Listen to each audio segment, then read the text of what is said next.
We will be discussing po yung ating chart of accounts and yung PPSAS application. So, hindi po siya arrange dyan as chapter 3. Kasi itong chart of accounts nandun sa chapter 13. Yan. So, for this afternoon, we will try ko rin pong i-explain sa inyo kung ano ba itong chart of accounts. So, ang learning objectives for this session, for us to be able to identify the use of the accounts in accordance with the manual. So, pag narinig mo ang chart of accounts, ano ang pumapasok sa isip? Chart. First day. Account codes, account titles, entries. Yan. Oo, at least may mga ideas naman tayo na Documentation. Okay, so what is a chart of account? It is a financial organizational tool that provides a complete listing of every account in an accounting system. So pag i-browse po nyo yung chapter on chart of accounts, makikita nyo po dyan may list ng mga accounts. Yan po yung ginagamit ng accounting sa pag-maintain po nila ng subsidiary ledgers, general ledgers, and pag-prepare ng financial statements. So, an account, ang ibig sabihin daw ng account, it is a unique record for each type of asset, liability, equity, revenue, and expense. This is used to collect and store similar information in the general ledger. So, si accounting, since siya ang nagme-maintain ng general ledger, so lahat ng cash in bank transactions, papasok po dyan. Whether additions or deductions. Pag nag-procure naman kayo ng property, yan, papasok din sa specific account on PPE, lahat ng mga nabili nating PPE, and then ibabawas din po dun sa account na yun kung i-dispose, nasira, or naibenta. Ganyan. So, ito yung mga classification ng accounts. Ito daw, assets, liabilities, equity, income, and expenses. So, alam ba natin kung anong mga to? Or nakikita nyo lang doon sa financial statements. Yan, so isa-isahin natin. Ang asset, sabi dito, it is what the barangay owns. So, yan yung pag-aari ng barangay. So, yan. Ang tinanong sa kabila, ang kapawihan daw ni Kapitan, asset. Depende. Sabi ko kay Kagawan. Ay, si Kapitan pa lang siya rin ang nagtanong. Kasi tinitan ko muna siya. Depende. Sabi ko, hindi niya alam kung anong barangay. So yan, asset, pag-aari ng barangay. So ito yung mga accounts under assets.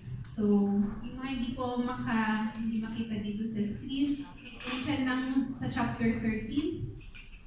Yan, parang ano lang, basahin lang natin ano ba yung mga accounts under ng asset. So, meron tayong cash. Number 1 yan, cash. Kasi yan yung pinaka-liquid na asset, yan yung madaling tugutin, madaling ilabas. So, cash, siya ang nauuna. So, under cash, we have here cash in local treasury. So, dun sa last column, makikita niyo may mga numbers. So, yan po yung account codes. Etong account codes, baka i-compare nyo kasi doon sa, merong inisyo ang Commission on Audit na circular on the revised chart of accounts for LGUs. Hindi kasi inadapt ng barangay manual yung account codes. So, hindi po pareho yung account codes doon sa revised chart of accounts for LGUs at saka yung andyan sa manual natin. Although yung account titles, yung mga andito, yan yung medyo parehas. Kasi yung medyo masipag yung isang treasurer sa kabilang batch. Kinompare na po niya. Kaya may mga queries na siya sa amin kung bakit daw hindi, wala yung mga accounts na to, tapos bakit iba yung mga codes. So yan po. Kaya ito, the same with the revised chart of account for LGUs, pero yung codes na ginamit for barangay, hindi po pareho. Mas marami kasing accounts sa LGUs, yung sa cities, provinces, and municipalities. Sa barangays, yung mga applicable na account yung kinuha.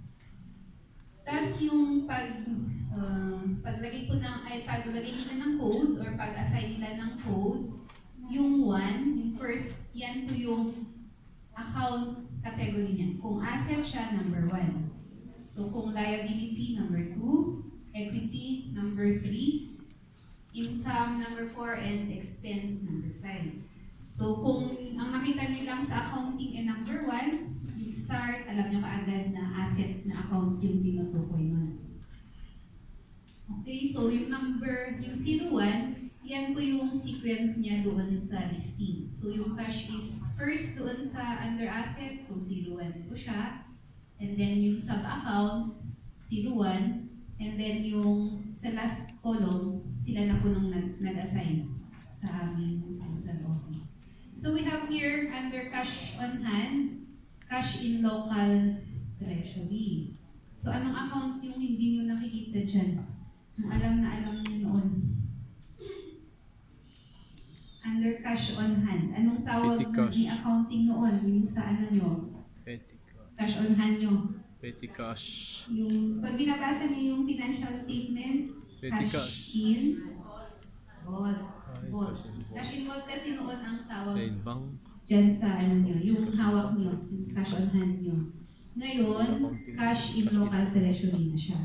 So pag nakita nyo dun sa financial statements nyo, na may nag-a-appear na balance yung cash in local treasury, at ang alam nyo wala naman kayo dapat na cash, dapat mag-clarify na kayo sa accounting para mag-reconcile yung records ni treasury at ni accounting. Kasi pag nagka-cash exam po kami, tinitingnan din po namin yung balance nyo sa financial statements. So kung may nag-a-appear na balance dun sa financial statements, pero sa inyo wala kayong hawak na cash, it's either mag-fall siya as short ng treasurer. Kung after yung evaluation or review namin, talagang dapat may balance po kayo. So yan, dapat regular po kayong re-reconcile with accounting dyan sa cash in local treasury. Meron naman binibigay sa inyo na monthly So dapat yung month-end balance nyo at saka yung month-end na mag-a-appear dun sa trial balance parehas. Kasi pag minsan may mga adjustments si accounting, tinatake up niya kasi minsan yung diretsong deposit ni treasurer. So yan, pag minsan hindi niya tinatake up as deposit, dalagay niya as, dinidefer niya as income. So yung mga yung na cases, baka yun yung mga dapat adjustments. Okay, petty cash, wala naman po tayong petty cash. Cash in bank, so yan po yung cash in bank, yun yung ating checking account with yung ating government depository banks.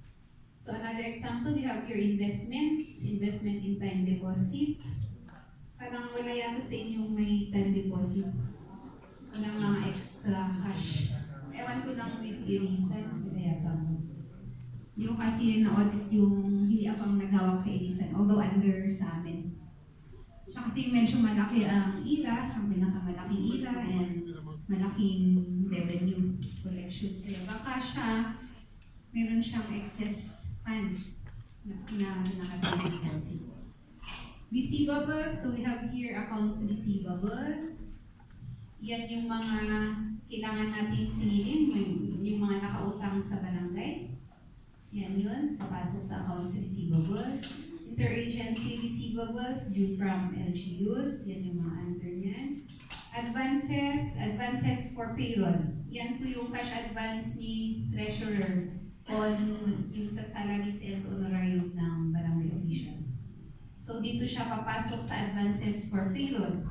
So again, pag at month end, nakuha niyo yung monthly trial balance, i-check nyo yung advances for payroll. Kung may nag-a-appear na balance, ibig sabihin, hindi pa kayo nakakasubmit ng signed payroll. Ganyan. Kaya mag-a-appear pa rin siya as outstanding kahit wala na kayong hawak na cash. So dyan na account nyo makikita yung cash advances for honorarium and yung mga honorarium ng other barangay officials. Advances to officers and employees, ito naman yung cash advance for traveling, ganyan, or for any other purpose. Diyan siya papasok, na hindi for honorarium. So other receivables, yan, yung receivables for disallowance, diyan po papasok. So, sino ang barangay ang walang receivables from disallowances and charges?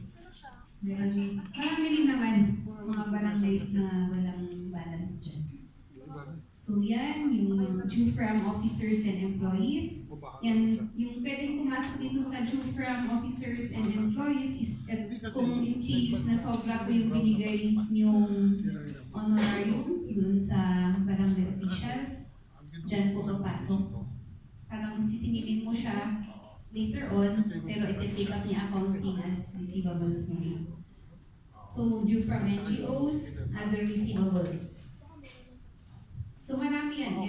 Yan yung mga assets kasama ang inventories.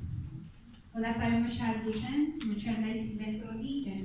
Yan yung mga inventories for sale. Inventory held for distribution. Yung mga ibang barangay kasi na malalaki, meron silang ito, for sale. Kung may mga programs sila, tinda sila sa constituents. So, papasok dyan. We have also here welfare goods for distribution. Yan, papasok yung kwan. Yung ating binibigay in case of disaster, yung mga welfare goods, yung food supplements nila. Drugs and medicines, hindi din, wala din, except nung nagbigay ang PCSO for drugs and medicines. Other supplies and materials. Inventory held for consumption, dyan papasok yung mga office supplies, accountable forms, and other supplies and materials.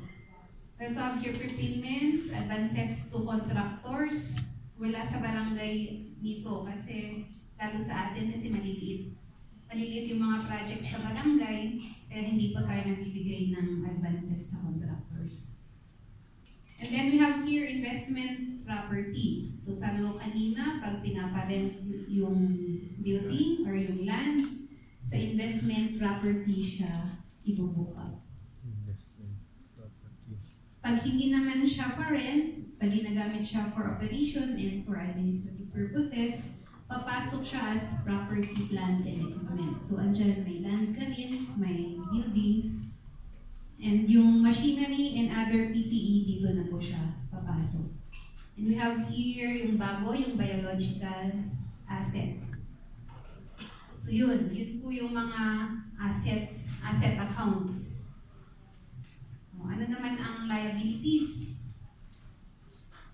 Ito naman yung pagkakautang ng barangay. So, example ng liability. Alam niyo yung mga payables. Yan, dyan papasok. Payables, accounts payable, yan yung payable natin sa mga suppliers. Yung mga hindi pa paid na supplies or equipment na binili. Due to officers and employees, ito yung kung hindi pa nabayaran yung honorarium niya or honorarium ng mga officials, usually sa year-end. Meron tayong due to officers and employees, yung sa terminal leave nyo. Yan. Pag hindi pa mabayaran within the year, naka-due to officers and employees. Kasi utang ng barangay sa mga barangay officials. Interest payable, ito kasi kung may mga loans or pagkakautang ang barangay. Operating lease, finance lease, wala din sa atin, di applicable. The benefits payable, so yan yung sa terminal. Loans payable, yan. Interagency payables naman, due to BRR. So yan yung wini-withhold nating taxes pag nag-disperse tayo. So dyan po papasok. So, kailangan din ito yung isang dapat chinecheck palagi ni Barangay Treasurer. Yung due to BAR. Kasi dyan tayo nagkakaroon ng mga unlimited. So, pag hindi po na-remit, usually yung payment ng penalties ng unlimited is personal liability ng accountable officer.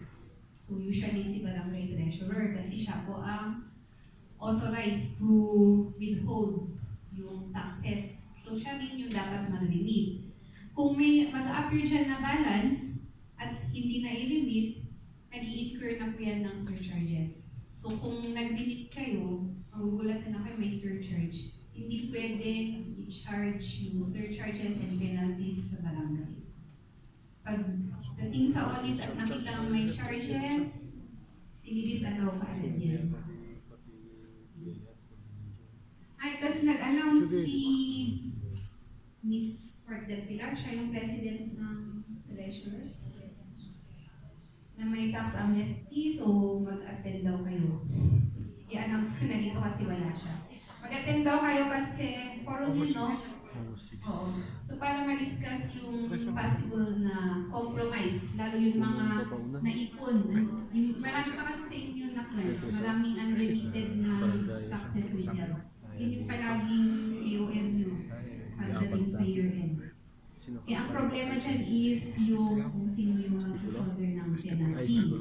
So mag-attend kayo para at least alam mo ang BIR na yun yung pinaka-concern talaga ng barangay. Malay nyo magagalan siya ng tax amnesty.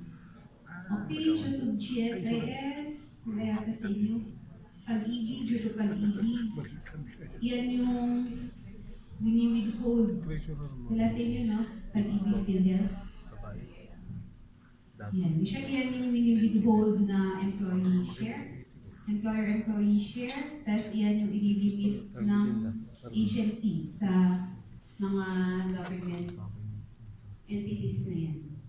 So, trust liabilities, dito papasok yung unspent LDRRM, mga financial assistance for special purpose, so dyan. And other payables, dito yung pumapasok yung garbage, yung share nyo sa garbage collection. So, yan. Next, equity. So, ang equity daw, it is the net worth of the barangay. So, dyan po nag-accumulate yung ating income. Tapos dyan din natin makikita yung government equity. And kung may mga prior period adjustment, dito po siya nire-record. So, sa accounting, ang pinaka-formula niya kasi is total assets less liabilities. So, dun sa financial statement kasi, dapat yung total asset equal to total liability plus equity. So para makuha yung equity, dapat yung total asset less liability. Yun po yung lalabas na amount ng equity. So ganun ang accounting. Dapat balance.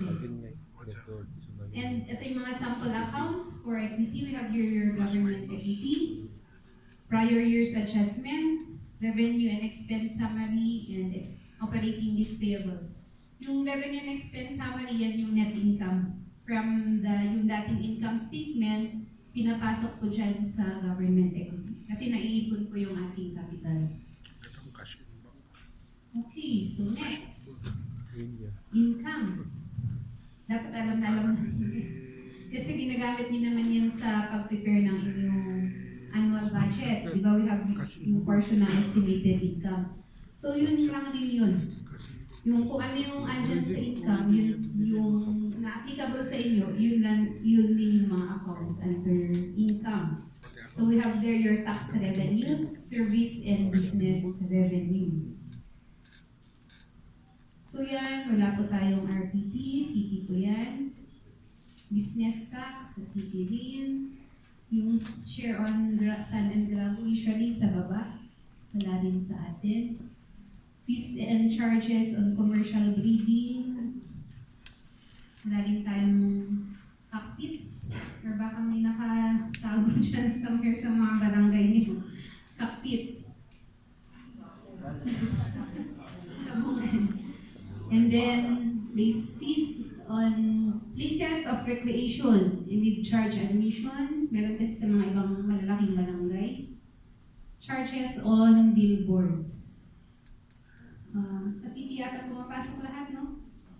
Wala kayong pinokolekt na kung may magpatayo ng billboard, wala kayong na pinokolekt. Sa city.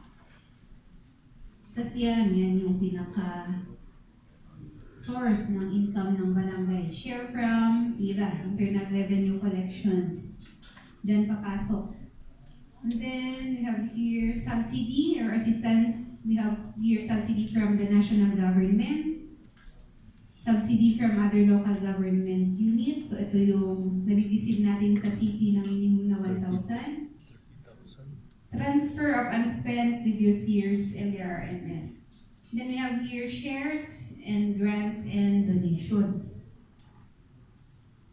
For service revenue or income, dito papasok yung clearance and certification fees. And then other service revenue, kasi sa relating po doon sa serbisyo ng barangay, dito po natin ipapasok sa other service revenue. Kasi ang alam kong requirement ng budget sa inyo, dapat yung arrangement yata ng accounts yan din, no? So, yan. Sa business income, papasok dyan yung may garbage fees dito kasi yung ibang mga barangay, meron silang authority or tax ordinance na sila ang magko-collect ng garbage fees. Dito sa atin sa Baguio, hindi pa pinapasa sa barangay ng city. So, deputize lang tayo. So, usually wala tayo niyan. Yung tinanong kahapon is yung parking fees. So, dito po siya papasok sa business income. Papasok siya as other business income. Kasi wala siyang specific account. So, kung walang specific account, usually ipapasok natin dun sa others. So, parking fees, ano pa yung mga ibang fees na kinokollect nyo?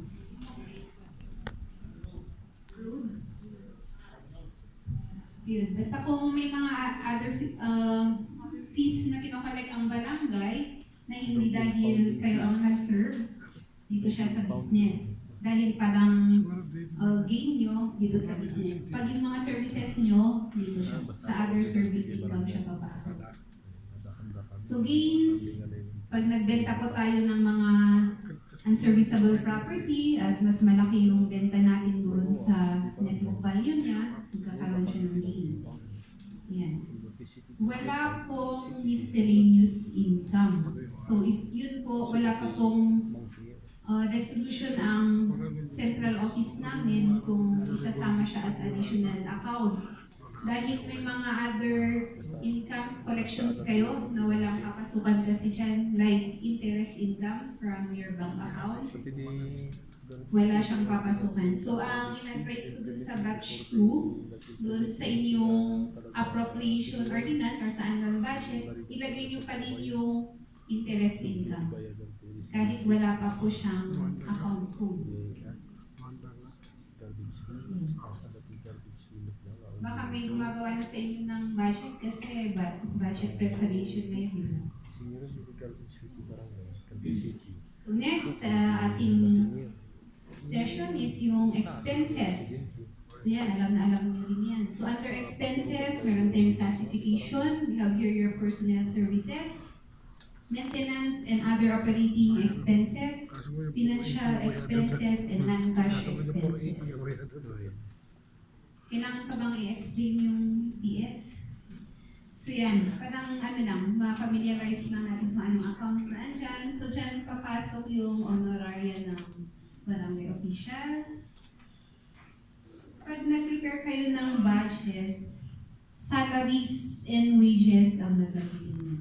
Hindi yung honoraria dito sa other compensation. So yun na po yung andyan sa description na yung honorarium ng barangay officials under na siya ng salaries and wages.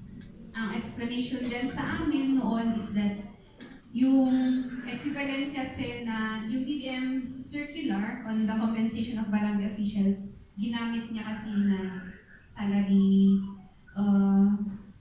basis is yung standardization.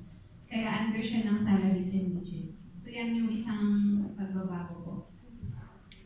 So we have your other compensation, pera, wala po sa inyo, clothing, uniform allowance, subsistence, ito, productivity incentive allowance, meron tayo yan. Year-end bonus, pagka ng budget, pwedeng ibigay yung 1 month. Cash gift, yan, mandatory yung 5,000. Other bonuses and allowances. So personnel benefit contribution, sa retirement, wala sa barangay retirement insurance. Pag-ibig, PhilHealth, wala mo na yan. So here, other personnel benefits, terminal leave benefits, and other personnel benefits. Pagdating naman sa terminal leave benefits, pag minsan magulo yung DBM pag nag-issue ng guidelines sa terminal benefits, may time kasi noon na doon sa General Appropriation Act, yung ang term na kasi terminal leave, pero usually terminal leave ang term kung mag-e-end na yung term mo. Yung sa monetization ninyo,